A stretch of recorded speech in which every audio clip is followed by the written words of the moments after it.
Today we are going to deal with the topic Indian aviation needs a strong and steady tailwind, and this is relevant in GS paper 3 infrastructure and airports.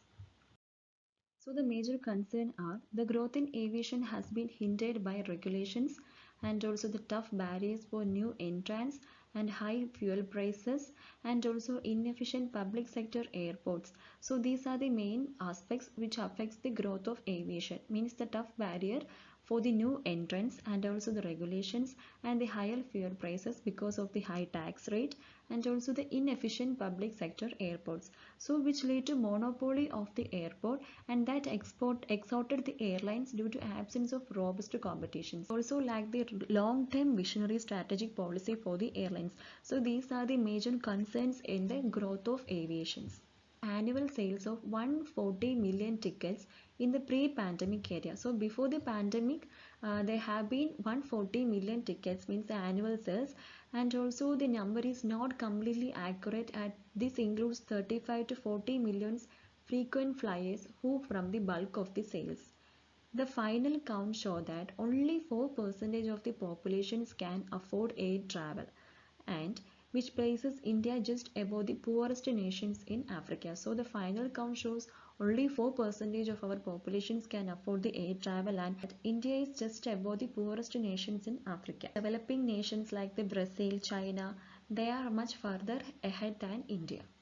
Need for aviation. Aviation sector helps in equitable economic growth and also it will make the economy globally competitive, and for the change the situation in development in the parts of India, means India, we already know that India is struggling with poverty and unemployment.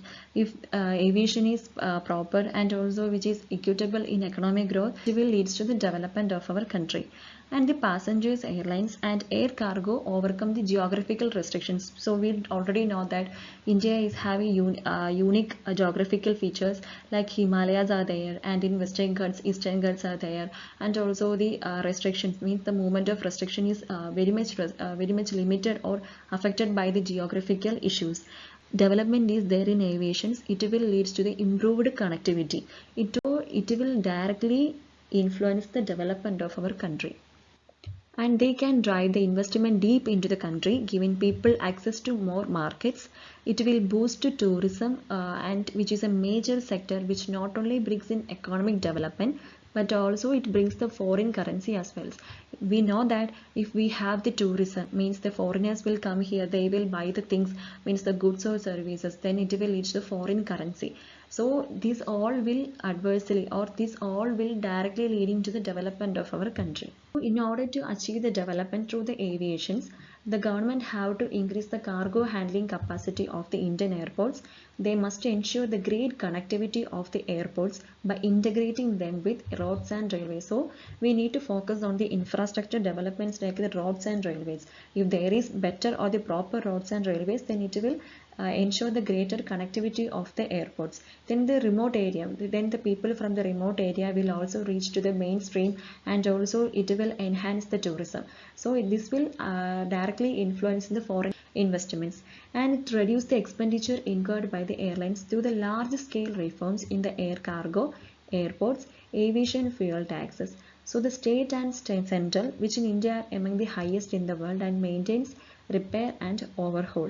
In the previous years, the market of chartered aircraft was very poor, and this led to the lack of employment to several pilots and also the support staff of aircraft. So the government must have to amend the India's Aircraft Act 1934 and the Aircraft Rules 1937. It is to keep the pace with the requirements of the modern aviation industry. Directorate General of Civil Aviation is the India's statutory regulatory authority. So it needs the modernized mechanisms, and also they have to be well staffed and motivated and incentivized. So in order to achieve the development in aviation, the government must have to follow all these things. So this is the today's end of discussions. I hope you all got it. Thank you.